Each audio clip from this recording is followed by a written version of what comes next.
Morning everyone, कैसे हैं आप। आज हम क्लास 10th का न्यू लेक्चर स्टार्ट कर रहे हैं जिसमें हम यूक्लिड डिवीजन लेमा को प्रूफ करना सीखेंगे। वैसे तो यूक्लिड डिवीजन लेमा क्या होता है मैंने फर्स्ट लेक्चर में बताया है, लेकिन इसकी प्रूविंग कैसे करेंगे वो इस लेक्चर में लेके आया हूं। तो देखते हैं यूक्लिड डिवीजन लेमा पहले होता क्या है। Let a and b be any two positive integer, then there exists unique integer q and r such that a is equal to bq plus r, where r greater than equal 0 less than b। इसका मतलब क्या बेटा, suppose करो हमारे पास दो positive integer a and b हैं। Clear. अब एक को b से क्या करते हैं, डिवाइड करते हैं। तो डिवाइड करते हैं तो यूनिक इंटीजर कोसेंट के फॉर्म में q और रिमाइंडर के फॉर्म में क्या आता है, r आता है। क्लियर। तो अब ये चारों मिलके एक रिलेशन बनाते हैं a is equal to b q plus r, where r की जो वैल्यू है 0 के इक्वल भी हो सकती है और 0 से ग्रेटर देन भी हो सकती है, बट b से लेस होगी। मतलब डिवाइजर, b का मतलब यहाँ डिवाइजर है, डिवाइजर से क्या होगी, लेस होगी। यानी ये जो रिलेशन है a is equal to b q plus r, इस रिलेशन को बोलते हैं यूक्लिड डिवीजन लेमा। फिर अब इसे हम प्रूफ कैसे करेंगे उसको देखते हैं। तो बेटा इसको प्रूफ करने के लिए हमें दो पार्ट को यूज करना पड़ेगा। ठीक है, इसमें दो पार्ट कौन है। पहले तो हम दिखाएंगे a is equal to b q plus r. Clear. तो ये फर्स्ट पार्ट हो गया। एंड सेकेंड पार्ट में देखें, इसमें एक चीज बोला है बेटा, Q and R unique integer है। क्या है, यूनिक है। और यूनिक का मतलब ये है कि अगर हम A को B से डिवाइड करें तो हमेशा जो कोसेंट आएगा Q आएगा और रिमाइंडर क्या आएगा, R आएगा। मतलब इसलिए चेंजेस नहीं हो सकते। क्लियर। फॉर एग्जाम्पल अगर मैं बोलूं बेटा 9 में आप 2 का डिवाइड करो, 2 4 जाए कितना आ जाएगा 8, माइनस करें रिमाइंडर कितना आ जाएगा 1। तो आप कभी भी 2 का डिवाइड अगर 9 में करेंगे तो कोसेंट Q आएगा और रिमाइंडर क्या आएगा, 1 आएगा। यानी ये फिक्स वैल्यू है, यानी इन्हें चेंज नहीं कर सकते। इसीलिए बोलते हैं कि ये और ये दोनों क्या होंगे, यूनिक होंगे। जब भी आप 9 में 2 का डिवाइड करोगे तो कोसेंट 4 आएगा, रिमाइंडर क्या आएगा, 1 आएगा। क्लियर। तो यानी जो कोसेंट है और रिमाइंडर है यूनिक है, वो सेकेंड पार्ट में उनको प्रूफ करेंगे कि उनकी यूनिकनेस को चेक करेंगे, क्या वाकई में Q एंड जो R होते हैं वो यूनिक होते हैं। क्लियर। तो देखें पहले फर्स्ट पार्ट को हम प्रूफ करते हैं। बेटा इसके लिए हमें लेट करनी पड़ेगी। Let us assume an infinite arithmetic progression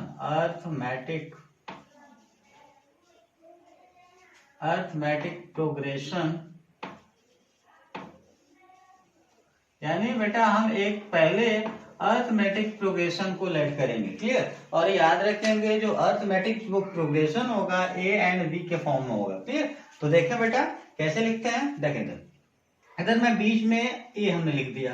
अब जब इधर लिखना होगा तो बेटा b को हम ऐड करते चलेंगे। तो ऐड करें तो a प्लस क्या हो जाएगा b, फिर b को ऐड करें बेटा तो हो जाएगा a प्लस 2b, फिर b को ऐड करें तो हो जाएगा a प्लस 3b। मतलब ऐसे b ऐड करते जाएंगे, ये जो टर्म है आगे बढ़ते जाएंगे। यानी हम इनको इधर इनफाइनाइट तक बढ़ा सकते हैं। क्लियर। वैसे इधर आए, इधर b माइनस ऐड किए तो इधर b माइनस करेंगे बेटा तो a माइनस b, फिर a प्लस a माइनस क्या हो जाएगा 2b, यानी यहाँ 1b था यहाँ 2b हो गया, और यहाँ क्या हो जाएगा a माइनस 3b। क्लियर। अब यहाँ भी dot dot dot dot dot, मतलब इनको इधर भी हम बढ़ा सकते हैं। अब एक चीज समझ जाए बेटा, अगर हम इधर चलेंगे तो ये जो टर्म होगा वो लार्जेस्ट टर्म होगा। लार्जेस्ट टर्म क्या होगा बेटा, लार्जेस्ट टर्म। अगर हम इधर आएंगे तो ये क्या होगा, हमारा स्मॉलेस्ट टर्म। क्लियर। और एक पॉइंट और समझेंगे, अर्थमेटिक प्रोग्रेशन में जो कॉमन डिफरेंस होगा वो b होगा। मतलब हमने क्या ऐड किया बेटा, b को ऐड किया है। क्या ऐड किया है, b को, और b को सब्ट्रैक्ट किया। नहीं, इधर हमने ऐड किया, इधर क्या किया, सब्ट्रैक्ट किया। क्लियर। या आप इधर से देखेंगे तो हमने b को क्या किया है, ऐड। यानी सबके बीच जो डिफरेंस है वो b का है, यानी इनके बीच भी डिफरेंस b है, इनके भी बीच डिफरेंस इनके भी बीच डिफरेंस क्या है बी, इनके भी डिफरेंस क्या है बी, यानी सबका कॉमन डिफरेंस क्या है बी है। यानी इसी बी को हमने इसमें ऐड किया तो ये -2 भी, यहाँ ऐड किया -b, यानी ये मिल गया। ठीक, अब यहाँ देखें, ये तो अर्थमेटिक प्रोग्रेशन हो गया।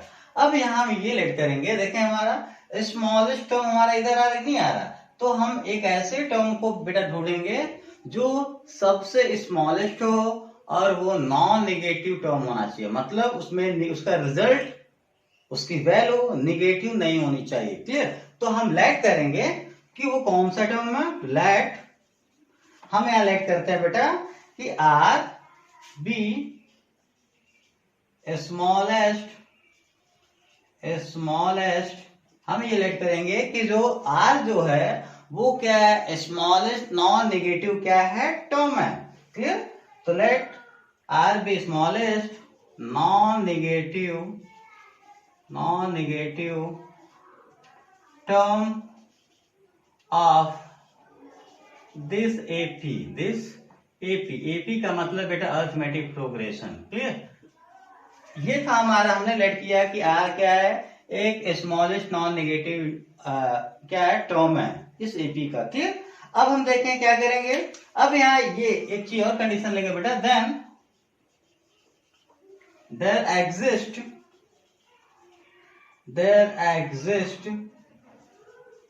Non negative integer Q.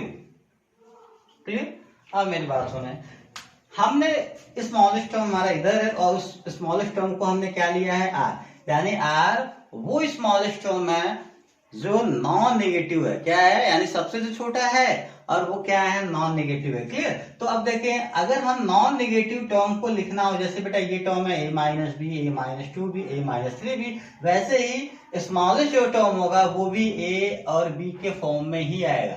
तो देखें बेटा a और b है ना, तो लिखेंगे बेटा a-b। देखें यहाँ पे यहाँ कैसे लिखना है, देखें बेटा ये स्मॉलेस्ट टर्म जो हमारे हैं सब में a-b दिख रहा है, नहीं दिख रहा है। बाद में ये b 3 टाइम है या 2 टाइम है, उसको बाद में हम समझेंगे। फिलहाल देख लें जो भी टर्म है सब में a-b है। तो r वाला भी जो टर्म होगा, जो स्मॉलेस्ट टर्म है उसमें भी क्या होगा, माइनस, स्मॉलेस्ट है ना इसीलिए माइनस लिए। हाँ, अगर लार्जेस्ट बोलता तो हम प्लस लेते। क्लियर, अब समझ लें, तो r की वैल्यू ये हमारी आनी चाहिए, लेकिन बेटा एक कंडीशन है इसमें कि देयर एग्जिस्ट एक नॉन नेगेटिव इंटीजर क्यू, यानी एक ऐसा नॉन नेगेटिव इंटीजर क्यू भी यहाँ पे इंक्लूड होगा। मतलब अब उस क्यू को इंक्लूड कैसे करेंगे, ए एंड बी तो दोनों फिक्स है, तो क्यू का पोजीशन यानी क्यू को कहाँ लिखेंगे, तो यहाँ देखें बेटा बी 2 टाइम है या बी 3 टाइम है। इसका मतलब हम जो क्यू को लिखना होगा बी के जस्ट बगल में ही लिख सकते हैं। क्यों, क्योंकि ए बी तो सब में है, तो यानी क्यू जो अलग है वो क्यू यहाँ आ जाएगा। जैसे यहाँ पे बेटा a-2b यानी b के बगल में 2, b के बगल में 3, वैसे जो स्मॉलेस्ट टर्म है उसमें क्या एग्जिस्ट कर रहा है, q, तो q को लिखने के लिए हमें यहाँ लिख देंगे। अब देखिए इसे हम ऐसे भी लिख सकते हैं, r is equal to a-bq लिख सकते हैं। क्लियर, अब ये समझ लिया। हाँ, तो यहाँ देखिए बेटा r क्या है हमारा, आपको पता है स्मॉलेस्ट नॉन नेगेटिव इंटीजर, मतलब r की जो पहला जो पॉसिबल वैल्यू होगी r इज इक्वल टू क्या हो जाएगा, 1 हो जाएगा। क्यों, क्योंकि sorry r is equal to क्या होगा बेटा, 0 होगा। क्यों, क्योंकि स्मॉलेस्ट नॉन नेगेटिव जो नंबर्स होते हैं वो हमारे क्या होते हैं, 0 होते हैं। क्लियर, ये तो r की वैल्यू 0 तो हमें क्लियर है, लेकिन अब r की कौन कौन सी वैल्यू पॉसिबल हैं उनको मैं देख लूं बेटा। तो अगर इस रिलेशन की बात करें तो बेटा अगर आप r की वैल्यू 0, 1, 2, 3 ऐसे पुट करते जाएं तो हम ये चेक करेंगे कौन कौन से वैल्यू इसको क्या करेंगे, सेटिस्फाई करेंगे। सेटिस्फाई करने का मतलब बेटा r की कौन सी वैल्यू यहाँ पुट करें। क्लियर, कि यानी इसे हम ऐसे भी लिख सकते हैं, एक काम करते हैं आप इसको ऐसे लिख लो, आप इसको टर्म को आगे बढ़ाएं तो a इज इक्वल टू, देखें इस बी क्यू को इधर भेज देंगे बेटा, तो इधर आएगा a, यहाँ पे इधर आएगा तो क्या हो जाएगा b q plus r is equal to क्या हो जाएगा a, या इसको बोल सकते बेटा a is equal to b q plus r. Clear, अब देखें अब यहाँ r की कौन कौन सी वैल्यू हो जाएगी, तो r की जो फर्स्ट वैल्यू होगी r इज इक्वल टू क्या होगी, 0 होगी। क्लियर, अब देखें अब आर की कौन कौन सी वैल्यू यहाँ इसको सेटिस्फाई करेगी, तो देखेंगे बेटा आर की जो वैल्यू होगी ना उसको पता करने के लिए आपको ये आइडिया लेना पड़ेगा कि यहाँ जो बी है आर की जो वैल्यू होगी आप 1 पुट करें 2 पुट करें, लेकिन याद रखेंगे वो वैल्यू बी से कम होनी चाहिए। मतलब अगर ये वैल्यू बी से ज्यादा होगा, क्लियर, बी से ज्यादा होगा तो सेटिस्फाई नहीं करेगा, यानी बी के इक्वल या बी से ज्यादा होगा सेटिस्फाई नहीं करेगा। मतलब अगर आर की वैल्यू सपोज करो बेटा बी इक्वल टू हमारा 5 है, क्लियर, तो आर की जो पॉसिबल वैल्यू होगी 0 होगी, 1 होगी, 2 होगी, 3 होगी, 4 होगी। मतलब अगर ये वैल्यू हम यहाँ पुट करें तो इसका लेफ्ट और राइट दोनों क्या आएगा, इक्वल आएगा। बट जैसे ही आर इक्वल टू हम 5 पुट करेंगे तो लेफ्ट और राइट इक्वल नहीं आएगा। जब इक्वल नहीं आएगा मतलब सेटिस्फाई नहीं करेगा, क्लियर। तो आर की वैल्यू क्या हो सकती है बेटा, आर की वैल्यू 0 के इक्वल हो सकती है और आर की वैल्यू 0 से क्या हो सकती है, ग्रेटर देन, बट किससे कम होनी चाहिए, बी से, तो लेस देन क्या हो जाएगा, बी हो जाएगा, क्लियर। तो आर की यहां से आपको क्लियर बेटा आर इक्वल टू 0 होगा। क्यों 0 होगा, क्योंकि आर क्या है, स्मॉलेस्ट नॉन नेगेटिव टर्म है, तो स्मॉलेस्ट नॉन नेगेटिव नंबर्स कौन होता है, 0 होता है, तो आर की वैल्यू 0 क्लियर है।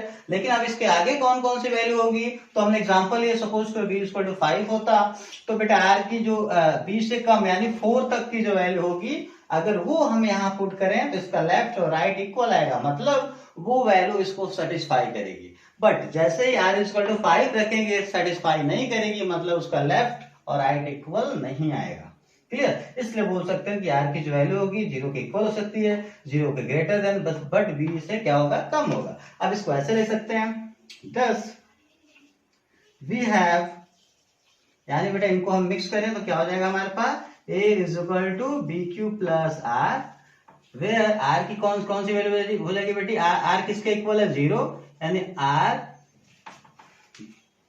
Greater than equal 0 and less than क्या हो जाएगा, बी, यानी ये हमारा रिलेशन हमको फाइंड हो गया, क्लियर। तो ये था, हम फर्स्ट पार्ट को हमने प्रूफ कर दिया। अभी हमें क्या चेक करनी है कि Q एंड R यूनिक है कि नहीं है, यानी उनकी यूनिकनेस को चेक करेंगे। तो उसे कैसे चेक करेंगे, देखें। हाँ, तो अभी क्या प्रूफ करना है, तो देखिए बेटा अभी हमें क्या प्रूफ करनी है, now we shall prove the uniqueness of Q and R, यानी अभी हमें क्या प्रूफ करनी है बेटा, Q and R यूनिकनेस है, यानी यूनिक है कि नहीं है, मतलब Q and R की वैल्यू चेंज नहीं हो सकती। मतलब जब भी A को B में डिवाइड करेंगे तो क्वोशेंट में Q आएगा, रिमाइंडर R ही आएगा, क्लियर। तो उसे हम कैसे प्रूफ करेंगे, इसके लिए हमें लेट करना पड़ेगा। लेट हम यहाँ लेट करते हैं कि चलो भाई सपोज करते हैं कि A में B का डिवाइड करते हैं तो Q ना बल्कि Q1 आ जाए और रिमाइंडर R नहीं बल्कि क्या हो जाए, R1 आ जाए, क्लियर। तो देखें इसे कैसे करेंगे बेटा, तो लेट करेंगे, let us assume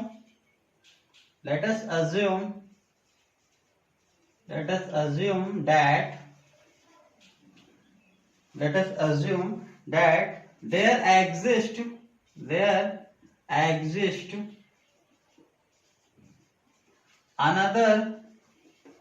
another pair of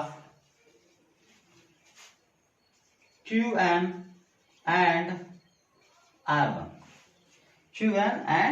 यानी हमने ये लेट किया बेटा कि चलो भाई ए में बी का डिवाइड करते हैं तो Q की जगह क्या आ जाए बेटा, Q1 और R की जगह क्या आ जाए, R1, क्लियर। अभी हमने बिल्कुल अज्यूम किया, यानी यहाँ कॉन्ट्रडिक्शन मेथड ले रहे हैं कि हमें क्या पता है Q एंड R क्या है, यूनिक है ना, तो अभी हमने यूनिक नहीं माना, यानी Q को क्या मान लिया, Q1 और R को क्या माना, R1। तो क्या हो जाएगा बेटा, रिजल्ट क्या हो जाएगा, A इज इक्वल टू, देखें क्या हो जाएगा, B, तो Q की जगह क्या हो जा रहा है, Q1 प्लस R की जगह बेटा क्या हो जाएगा, R की जगह क्या हो जाएगा, R1, क्लियर।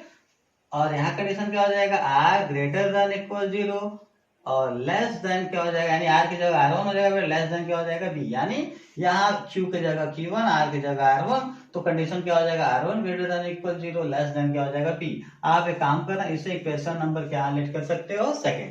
क्लियर। अब एक काम करते हैं बेटा, अभी हमने जो नीचे प्रूफ किया था वो यही प्रूफ किया था, इसी को हमने प्रूफ किया ना, इसी को प्रूफ किया था ना अभी नीचे। तो बेटा यहाँ भी देखें, इसको हम इक्वेशन फर्स्ट लेट कर लेंगे, ये इक्वेशन नंबर क्या हो जाएगा फर्स्ट, ठीक है। तो देखें इक्वेशन फर्स्ट और सेकेंड से क्या रिजल्ट मिलेगा बेटा, यहाँ a is equal to b q plus r, और यहाँ a is equal to b q 1 plus R1, clear. तो जब लेफ्ट लेफ्ट इक्वल है तो बेटा राइट राइट इक्वल हो जाएगा, लिख सकते हैं बेटा फ्रॉम इक्वेशन 1 एंड 2, यानी फ्रॉम इक्वेशन 1 एंड 2। तो देखिए बेटा इक्वेशन फर्स्ट सेकंड का लेफ्ट लेफ्ट इक्वल है तो राइट राइट इक्वल हो जाएगा। तो इसका राइट क्या है बेटा, b q plus r is equal to, इसका राइट क्या है, बी क्यू 1 प्लस R1। इसको आप ऐसे लिख सकते हैं, क्लियर। अब एक काम करना बेटा, इसको आप इधर ट्रांसफर कर दो और इस वाले को इधर ट्रांसफर कर दो, क्लियर।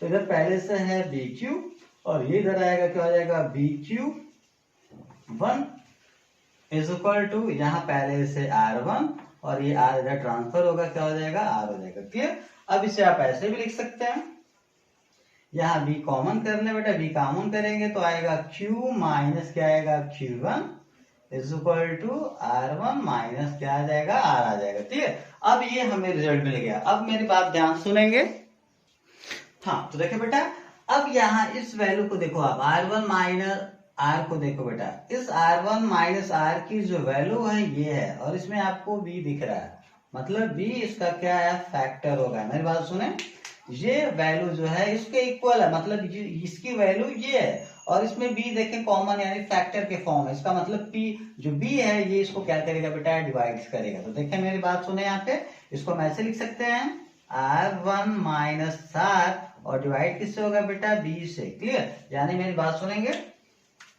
क्या कह रहा है बेटा, ये जो B है वो R1 माइनस R को क्या करेगा, डिवाइड करेगा। क्यों, क्योंकि इसकी वैल्यू में आपको B दिख रहा है, यानी B इसका क्या है, फैक्टर है, यानी B इसको क्या करेगा, डिवाइड करेगा, ठीक है। तो अब यहाँ डिवीजन हो रहा है, तो अब इस R1 माइनस R की कौन सी वैल्यू पॉसिबल है उस पर डिस्कस करते हैं बेटा। तो यहाँ देख लें आप, इसको समझने के लिए, और मैं स्टेप्स देख रहा हूँ बेटा, यहाँ समझ लें, आपको कंफ्यूजन बिल्कुल नहीं होगी। अब मेरी बात को ध्यान से समझ लेंगे। जो फर्स्ट कंडीशन में R1 का, R का कंडीशन क्या है बेटा, R greater than equal 0 less than क्या है, B, ठीक है। एंड सेकेंड वाले कंडीशन में 0 ये ऐसे R1 है, लेस देन क्या है, B है, ये आपको पता होगा बेटा। फर्स्ट इक्वेशन में जो R का कंडीशन है ये है, सेकेंड में R1 कंडीशन ये है, ठीक है। अब एक काम करते हैं, अगर हम बेटा R1 में से इसको माइनस कर दे, देखें R1 इनको मिक्स कर रहा हूं मैं इनको, तो R1 में अगर हम R को क्या करते हैं बेटा, माइनस करते हैं, तब भी ये जो वैल्यू होगी 0 के इक्वल ग्रेटर देन होगा और लेस देन क्या होगा, B होगा। अब ये शायद आपको समझ नहीं आ रही होगी, तो मैं एग्जांपल लेके समझाता हूं बेटा। सपोज करो मैं कोई नंबर लिख दिया 5 greater than equal 0 and less then यहां लिख दिया बेटा 9, आपको दिख रहा होगा ये, क्लियर। अब मैं एक और नंबर लिख दिया बेटा 10 एंड लेस देन यहां पे मैं लिख दिया, सपोज करो 12 लिख दिया, क्लियर बेटा। तो अब एक काम करो, यहाँ 5 क्या है, 9 से क्या है, 5 जो है, एक काम करते बेटा, यहाँ पे आप 4 ही रहने दो और यहाँ भी आप 9 रखो, क्लियर। तो देखिए मेरी बात बेटा, अगर हम इनको माइनस करते हैं, यहाँ 6 कर लेते हैं, चलो इसमें नीचे वाला, हम नीचे वाले को बड़ा माने हैं, तो अगर 6 बड़ा है इसमें तो माइनस करें बेटा, तो 6 माइनस 5 करें तो रिजल्ट में क्या आएगा बेटा, 1। तो आप बताओ जो 1 है ये भी क्या होगा, 0 के इक्वल, और 0 से क्या होगा, ग्रेटर देन होगा, बट 9 से क्या होगा, कम होगा कि नहीं होगा। मतलब अगर इस R को हम सब्ट्रैक्ट कर दें तो हमेशा B से कम होगा, यानी अभी कौन है, 9 आ रहा है। क्यों कम हो रहा है, क्योंकि 6 में 5 माइनस किए 1 और 1 9 से कम ही आएगा, यानी माइनस करने से B की वैल्यू में कोई भी चेंजेस नहीं होने वाली। मतलब ये जो रिजल्ट आएगा 0 के इक्वल भी होगा और ग्रेटर देन भी होगा। देखें 1 0 से ग्रेटर देन है कि नहीं है, और B से, यानी B मतलब यहाँ कौन है, 9 से क्या है, कम है। यानी आपको कंफ्यूज नहीं होना बेटा, यहाँ हमने क्या किया, R1 में R को माइनस किया, तो ये जो रिजल्ट होगा तब भी 0 के इक्वल, 0 के ग्रेटर, बट B से क्या होगा, लेस होगा, क्लियर। यानी हम यहाँ R1 माइनस R की कौन सी वैल्यू ले सकते हैं बेटा, 0। यानी इस तरह से R1 माइनस R की जो वैल्यू हो जाएगी किसके इक्वल हो जाएगी, 0। क्यों, क्योंकि इसका केस ये भी है, कि R1 माइनस R की जो वैल्यू है जीरो के क्या बेटा इक्वल भी है, जीरो के ग्रेटर भी है, तो हम इक्वल वाला वैल्यू लेंगे। इसके बीच वाला यानी जीरो और बी के बीच की जो वैल्यू उसे नहीं लेंगे, वहां से हम प्रूफ नहीं कर पाएंगे। R1 माइनस R की वैल्यू जीरो भी है तो R1 minus R equal to क्या लेंगे जीरो। अब इसको ट्रांसफर करें तो R1 इक्वल टू क्या हो जाएगा बेटा R हो जाएगा। अब यहां देखें हमने क्या लिया था कि रिमाइंडर क्या था हमारा, पहले केस में रिमाइंडर क्या आता था R, तो हमने बोला नहीं भैया चलो हम डिवाइड करते हैं तो R नहीं बल्कि क्या आता है R1, तो यहाँ R1 और R दोनों क्या हो गया बेटा इक्वल हो गया, मतलब ये दोनों बिल्कुल क्या है सेम है, मतलब R1 ही R है। इसका मतलब जो हम बोलते हैं ना A को B से डिवाइड करेंगे तो रिमाइंडर हमेशा क्या आएगा R आएगा, लेकिन हमने इसको अलग भी माना तब भी R1 और R दोनों क्या हो गए इक्वल हो गए, मतलब ये दोनों अलग अलग नहीं बल्कि R1 भी क्या हमारा R है, इसीलिए बोलते हैं कि R जो है वो क्या है यूनिक है। अब Q की बात करते हैं तो यहाँ बेटा मल्टीप्लाई करेंगे, माइनस से मल्टीप्लाई करते हैं, यहाँ माइनस से मल्टीप्लाई दोनों तरफ करें बेटा तो क्या हो जाएगा minus R1 is equal to क्या हो जाएगा माइनस R। क्लियर, ये आपको समझ आ रही होगी। अब देखें अभी क्या करना, दोनों तरफ A को ऐड करेंगे तो adding A on both side, adding A both side, adding A both side, clear. तो ऐड करें बेटा क्या हो जाएगा, यहाँ ऐड करेंगे तो क्या हो जाएगा माइनस R1 है तो इसमें ऐड करें माइनस R1 प्लस A, यहाँ माइनस R प्लस क्या हो जाएगा A। क्लियर, अब इनका ऑर्डर मैं चेंज कर दे रहा हूँ, A को पहले लिख सकते हैं और माइनस देखें A को हम पहले लिख दिए और R1 को हम बाद में लिख देंगे, तो देखो बेटा R1 का साइन माइनस है तो यहाँ क्या हो जाएगा माइनस। वैसे यहाँ भी काम करेंगे, A को पहले लिखेंगे माइनस R को बाद में लिख देंगे। क्लियर, अब इधर देखो आप बेटा A इज इक्वल टू आपने पढ़ा BQ प्लस R, पढ़ा कि नहीं पढ़ा, तो काम करो इस R को इधर ट्रांसफर कर सकते हैं बेटा, इधर आएगा तो A माइनस क्या हो जाएगा R इज इक्वल टू क्या हो जाएगा BQ। क्लियर, देखें ये रिजल्ट हमें मिल गया कि नहीं मिल गया। अब देखें सेकंड वाला जो कंडीशन था A इज इक्वल टू क्या था BQ1 प्लस R1 था। क्लियर बेटा, तो यहां भी आप इसको ट्रांसफर करो इस तरफ तो क्या हो जाएगा A minus R1 is equal to क्या हो जाएगा BQ1। देखें ये रिजल्ट मिल जाएगा कि नहीं मिल जाएगा। तो देखिए हम क्या कह सकते हैं बेटा A माइनस R1 को क्या लिख सकते हैं BQ1 is equal to A minus R को क्या लिख सकते हैं BQ। क्लियर, अब यहां से B से B क्या हो जाएगा कैंसिल, क्या बचेगा बेटा Q1 is equal to Q, यानी हमने कैलकुलेट किया था कि चलो भाई डिवाइड करते हैं Q नहीं बल्कि क्या आता है Q1, यानी यहाँ Q1 और Q इक्वल आ गए। इक्वल आने का मतलब हम भले उसको अलग मानेंगे तो वो जो वैल्यू होगी हमेशा Q के क्या होगी इक्वल होगी, मतलब यहाँ देखें R1 R के इक्वल और Q1 Q के इक्वल, मतलब R और Q दोनों के दोनों क्या है यूनिक है। हाँ अगर यूनिक नहीं होते मतलब R से ही अलग होते तो R के इक्वल नहीं आते, लेकिन R1 R के इक्वल आ गया, Q1 Q के इक्वल आ गया, इसका मतलब ये हुआ बेटा कि ये R और Q दोनों क्या है यूनिक हैं। किस लिए, क्योंकि R1 की वैल्यू R और Q1 की वैल्यू Q के इक्वल है, यानी ये दोनों अलग नहीं बल्कि दोनों क्या है सेम है। तो इस तरह से लिखेंगे बेटा hence the